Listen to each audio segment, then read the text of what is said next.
Sabi po dito sa nakita nating balita galing post, galing po sa Kabataan Bongbong, eto raw, mas pinili ang plunderer kaysa sa magtrabaho sa Senado. Iyan ang idolo ng DDS na nagtatrabaho para sa sariling interes.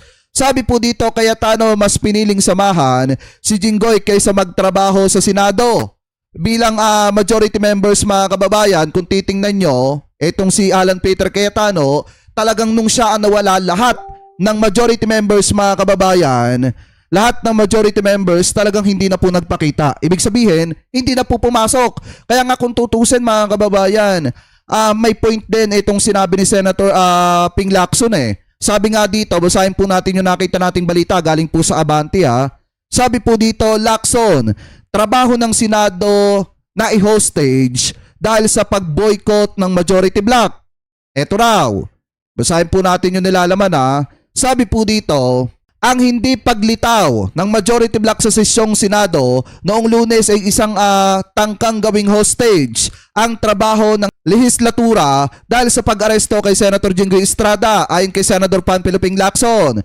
Sabi ni Lacson, ang nangyari noong Lunes ay hindi pagtindig para sa kasarinlan ng Senado, kundi pagtalikod sa tungkulin ng majority bloc sa pangunguna ni Senate President Peter Alan Cayetano mga kababayan. Sabi pa dito, nitong Lunes, hindi siniputan ng majority bloc ang regular session ng Senado. Ayon sa minority bloc, ito ay hindi tungkol sa kasarinlan ng Senado, kundi sa pag-boycott ng majority sa tungkulin po nito mga kababayan. Sabi pa dito, bago nag-boycott ang majority sa sesyon nitong Lunes, tinangka ngunit na bigong pigilan ni Cayetano ang pag-aresto kay Senator Jinggoy Estrada nang dumating ang pulisya upang ipatupad ang arrest order ng Sandigang Bayan laban po kay Senator Jinggoy Estrada. Samantala, sinabi naman ni Lacson na ang pag-aresto kay Estrada ay isang hakbang tungo sa pagbibigay ng hustisya, maging para sa libu-libong biktima ng baha o kay Senator Estrada,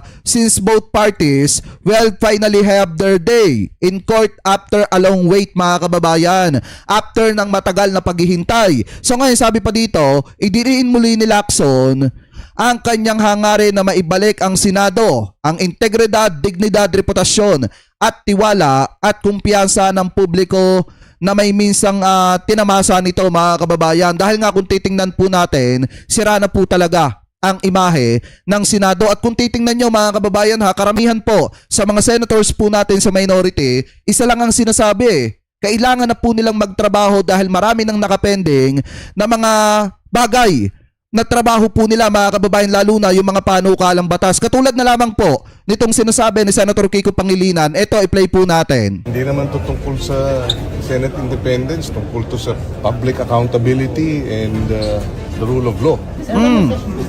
Dapat sa majority nito, handa kami mag-session, kailangan magtrabaho. May dalawang third reading ako na sana may session bukas, pero depende sa inyo. Why don't they do this tomorrow ba yun? Ganito rin gagawin bukas? We hope not. Hindi naman to tungkol sa Senate independence, tungkol to sa public accountability and the rule of law. And the law and our rules provide that we had to have a session this afternoon. We have to have a session tomorrow and we have to have a session on Wednesday. Itong hindi pagtawag ng session ngayon is in violation of our rules because the rules provide that cancellations will require consultations. Walang consultation. Diba? Grabe talaga mga kababayan itong mga to. Kaya dapat talaga mga kababayan palitan na si Alan Peter Cayetano sa lalo't madaling panahon habang may Senado pa. Paano pagka napiko ng taong bayan at ang taong bayan na ang bumuwag mismo sa Senado? Ano kaya gagawin nila? Kaya dapat hanggat hindi pa nangyayari yung mga bagay na yon, na mismong yung taong bayan ang gagawa ng paraan para tanggalin ng Senado, di ba parang mas maganda na magtrabaho na kayo? Parang mas maganda na palitan nyo na si Alan Peter Cayetano at yung mga taga-majority na iba dyan na may puso pa para sa taong bayan. Di ba? Mas maganda, iwanan nyo na si Alan Peter Cayetano at pumunta na kayo sa minority para magkaroon ng bagong Senate President at umusad na ulit ang Senado at makapagtrabaho na ulit. Kasi wala pang natatrabaho ang Senado ngayon. Ilang linggo na nagdaan, 3 linggo na. Di ba mga kababayan? buhat nung nangyari yung mga kaguluhan dyan. Kaya dapat talaga magkaroon na ng pagtatrabaho diyan po sa Senado at kailangan mapalitan na ang Senate President kasi nakakahiya na po ng sobra ang nangyayari dito sa Senado. So ngayon, bukod pa po dyan mga kababayan, nagsalita din po itong si Senator JB Ejercito patungkol po sa pagkakaaresto ng kanyang utol, ng kanyang kapatid. So ngayon ito, pakinggan po natin. Siguro ano lang, yung pinalain ko na magkaroon siya ng lakas sa loob na harapin itong mga akusasyon sa kanya. Oh. Kaya lang sa huli, siyempre kailangan manaig ang katotohanan. Tama. Justisya. No? Kaya talagang ano siyempre bilang Galit na galit nga yung mga DD vlogger dito kay Senator JB. Sabi nga nung mga DD vlogger, si Aimee kaya naman binabanatan si BBM kasi gustong itama yung mga pagkakamali ni BBM. Pero ito namang si JB Ejercito, nakita nang nakulong yung kanyang kapatid, wala man lang ginawa. Ano magagawa ni Senator JB? Pananagutan niya ng kanyang utol, ng kanyang kapatid. Natural mga kababayan, alangan naman protektahan niya pa yung kanyang kapatid, naandyan na yung warrant. Diba? Ang pinakamaganda dyan, wag mong konsintihin yung kapatid mo at hayaan mong harapin niya yung mga bagay at consequences ng mga ginawa niya. Diba mga kababayan? Kaya tama lang yung ginawa dito ni Senator JB. Nasabihin niya na kailangan manaig ang hustisya at katotohanan patungkol po sa mga bagay na ito. Kung wala namang kasalanan si Jinggoy at mapapatunayan na inosente siya o di hindi siya makukulong. Pero kapag ka napatunayan na guilty siya mga kababayan, kasi nga, etong kaso po kasi ni Senator Jinggoy, hindi lang kasi unang beses niya naging kaso ito. Actually, pangatlo na nga po ito. Kaya pwede na nga siyang tawagin na serial plunderer mga kababayan. Di ba kasi paulit-ulit niyang ginagawa. So ngayon, ituloy pa natin. bilang kapatid na nalulungkot din at kasama, nalulungkot para sa kanya, sa kanyang pamilya. Kaya lang, sa public servant, kailangan hayaan natin na umusad ang batas, dapat natin malaman ng katotohanan at saka dapat manaig ang hustisya.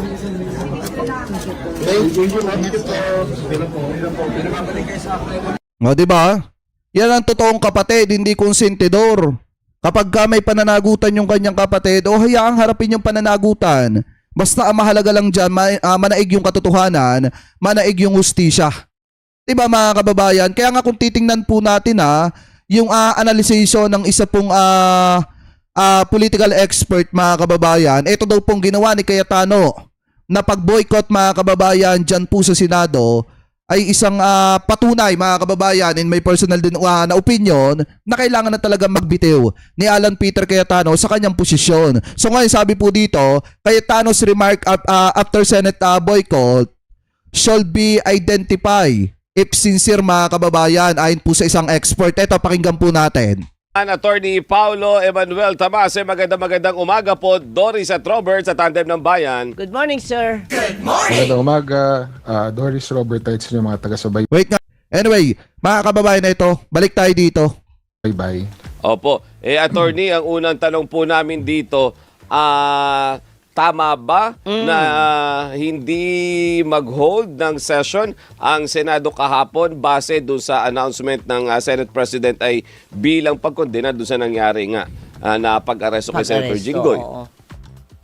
Well, kinikilala naman po natin na historically, pag tinignan natin yung practice ng ating Senado, minsan yung pagbo-boycott, pagbo-walkout, mga powerful na makapangyarihan sila na statement ukol sa mga objectionable talaga na pangyayari either sa bansa or sa Senado. Nakita natin yan nung nag-walk out yung prosecutors, for example, nung impeachment trial ni Erap. Nakita din natin yan last week noong yung minority naman ang nag-walk out dahil doon sa perception nila na yung binabraso, yung pagpapalit ng rules.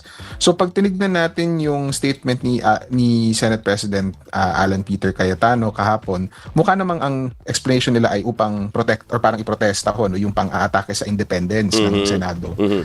Syempre bilang mamamayan at dapat tayo lahat ay mga critical na mamamayan, ang dapat natin tignan ay authentic or sincere po ba yung statement na iyon. Kasi mukhang ang nangyari lang naman kahapon ay pag-aresto kay Senator Jinggoy na bagaman mahalagang event yun, ay bahagi ng prosesong kriminal ng Pilipinas, ng bansa natin. Tama. So, yun po siguro yung pagkakatalo kung sincere po ba yung claim na iyon or isa lamang po siyang, kasi ang hindi po natin maiwasan na issue ay may nag-iba na po yung numero bigla, 'di ba? Dahil nabawasan ng isang senador yung mayorya, magkaka-issue na naman ba ngayon doon sa liderato ng Senado. So Wala na naman pumasok eh.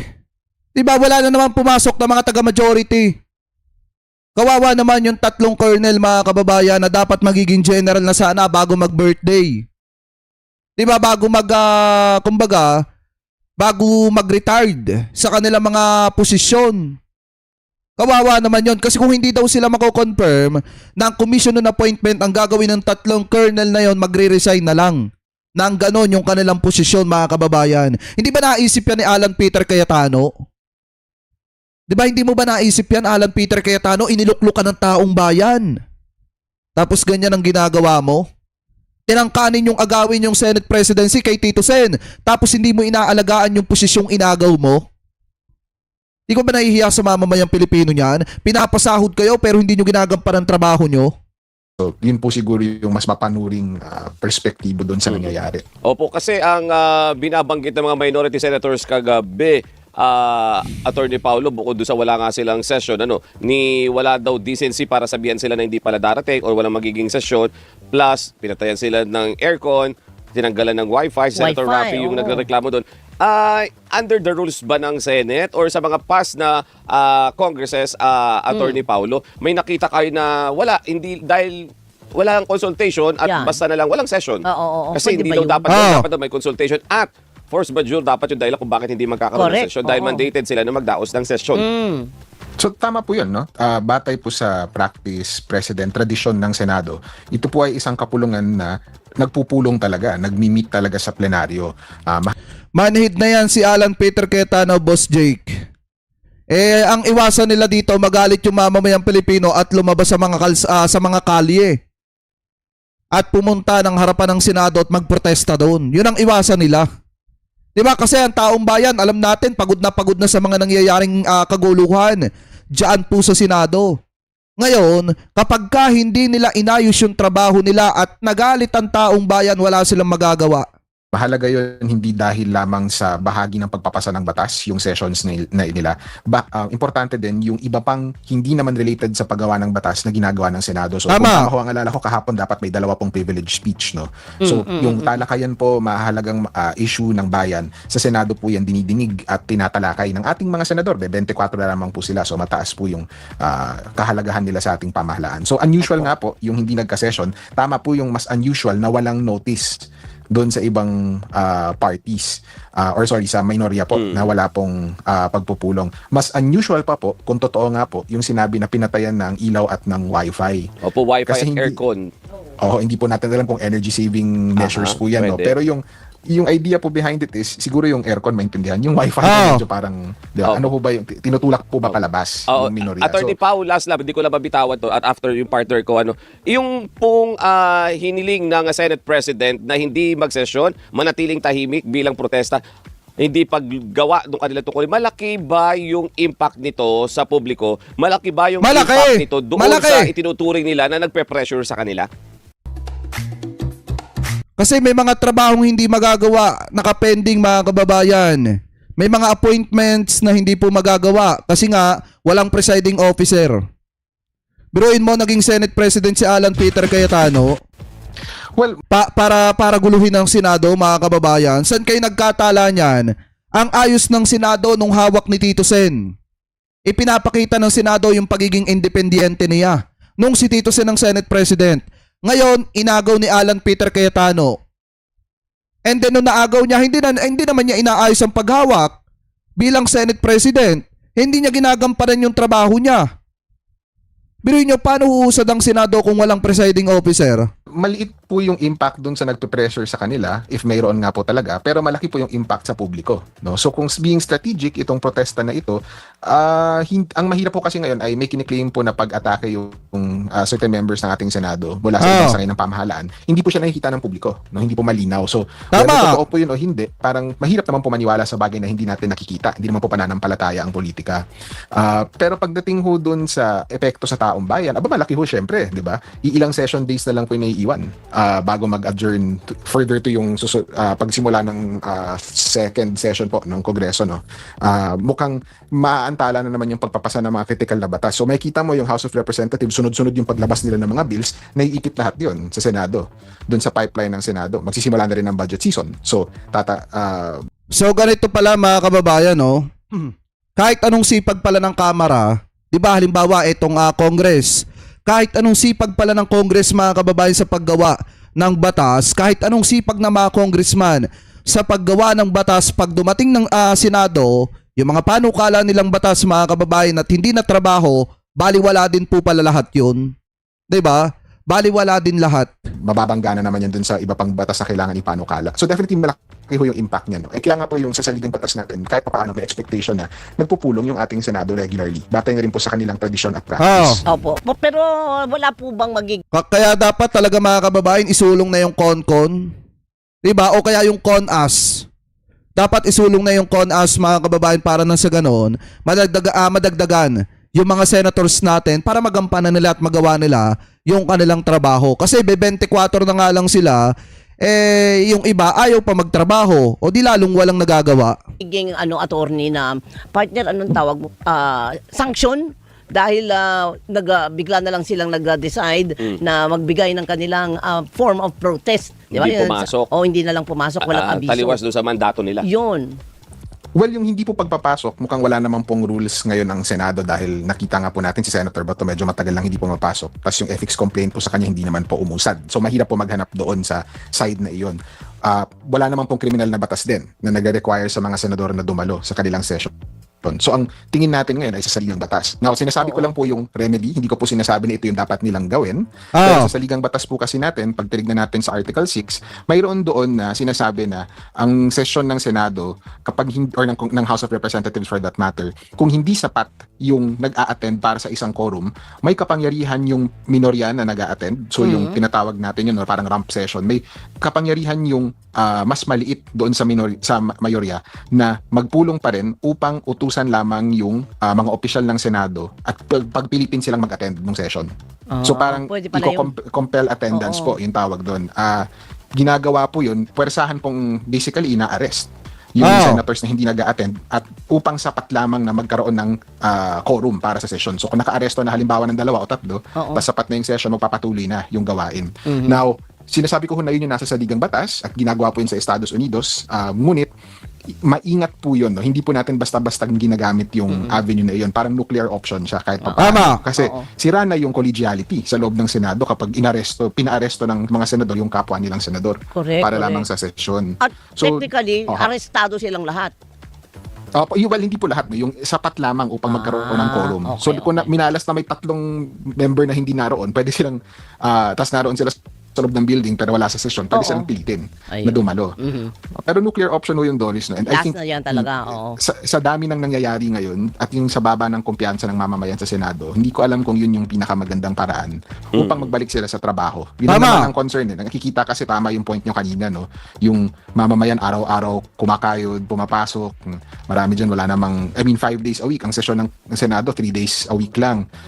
Tapos hindi pa nila magawa. Medyo hindi Yun yung mga kababayang Pilipino natin eh. Minsan pumapasok mga kababayan straight 7 days.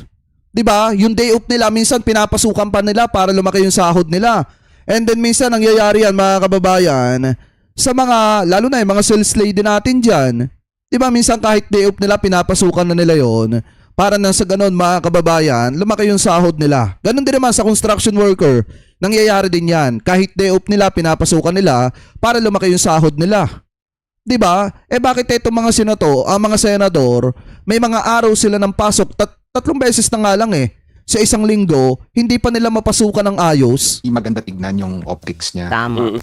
Sir, Attorney Pao, paano naman po kung hindi lang kahapon, baka mamaya hanggang bukas, wala nang mangyaring sesyon. Ano ang take dapat ng publiko? Paano natin dapat tanggapin yung mga ganito po? Kasi baka sabihin, ang form of natin ito ng protest, yung silence natin, di ba, yung deliberate act natin ng pananahimik, hanggang sa mag-synergy adjournment tayo. Although, pag synergy adjournment kasi partner, hindi pwedeng ganun lang. Kailangan i-declare yun, kailangan ipukpok yun na synergy adjournment. Tama. Okay. Opo. So mawalang galang na po, no, hindi po siguro dapat natin tanggapin yun bilang publiko. Kasi tama naman ho, lahat po ng public officers, kasama na ho ako, no, sinasahuran ho kami ng pamahalaan. At yung mga senador natin, isa sila sa pinakamataas na sinasahuran. So kung mayroon man pong protesta na gusto gawin yung mayorya, o kahit sino pa kong kasapi sa Senado, yung traditional po nila na ginagawa ay nagde-deliver ng speech. Yan nga po precisely yung privilege speech, no? So pwede po nilang iprotesta yan sa talakayan, sa pamamagitan ng talakayan. At baka mas makapangyarihan yung protesta na iyon kaysa sa katahimikan. Tama. Kasi ang Senado po natin, may expectation po tayo traditionally na magalaw sila, no, mabilis sila gumalaw or mahilig sila gumalaw, lagi silang may sinasabi. So yung silence po, parang counterintuitive yun dun sa expectation natin mula sa Senado natin na dapat sila yung nag-articulate ng mga posisyon or mahalagang bagay sa pamahalaan, hindi yung sila yung nananahimik. So kung genuine po yung Iniba ni Alan Peter Cayetano kasi nga gusto ni Alan Peter Cayetano, mga kababayan, manahimik na ang Senado. Sa madalit salita, paralisado na nga ang Senado ngayon. Gusto pa nila, mga kababayan, gawing coma. 'Di ba? Yung hindi na hindi na gumagalaw. Ika nga, mga kababayan, hindi na nagtatrabaho. Ibig sabihin, wala nang Senado, parang ganon. Pansamantalang walang Senado. 'Di ba? Yan yung gusto mangyari ni Alan Peter Cayetano. Hindi naman po pwedeng ganyan, lalo na at maraming pending na trabaho na kailangan gawin dyan. protest, maganda po actually yung session na pagkakataon para sa mga senador na ilatag sa floor ng Senado kung saan protektado yung speech nila, no? Kahit magmura po sila doon, hindi po sila pwede arestuhin. Na sabihin nila lahat ng gusto nilang sabihin rather than manahimik. Kasi kung nananahimik lamang po na hindi nag-a-attend ng session, tumitigil po yung trabaho ng Senado. Tama. Whereas kung nag-deliver po sila ng speech nila, at least nakaka-contribute siya doon sa pag-unawa ng mamamayan sa kung ano talaga yung nangyayari ngayon. Tama. Kumbaga, mailalatag mo ng buo Oo. yung iyong hinanakit, yung iyong galit, Correct. at ma-identify mo kung sino-sino lahat. Ito mga sinasabi mo ng pepresyo, di ba? Nagigiit sa inyo ng kung ano-ano kasi protected ka naman doon, di ka naman pwede Tama. kasuhan. Okay. So, attorney, nakikita natin, abangan na naman ang susunod na kabanata. Meron ba Oh. tayong aasahan pa na medyo gaganda pa ang sitwasyon ngayon? Well, kung daily teleserye nga po yung nangyayari at hindi po maganda yun, no? Ang tingin natin sa Senado ngayon, parang entertainment na siya halos. Tama. Nawalan na yung reverence na mayroon tayo dati para sa kapulungan na ito. Hindi ho natin alam, no? Parang sunod-sunod ho kasi, lalo na ho yung kahapon. Parang Opo, lahat na nangyari, pwede nangyari na. Oo. So, umaasa tayo syempre na mas mature, mas circumspect, no? Mas may pagmamahal sa institusyon, yung pag-aakto ng mga senador natin, lalo na ngayong hapon. Ngunit hindi na rin siguro tayo magugulat kahit madidismaya pa rin tayo kung hindi magkakaroon ng sesyon sa araw na ito. Oh. Oh, ayan.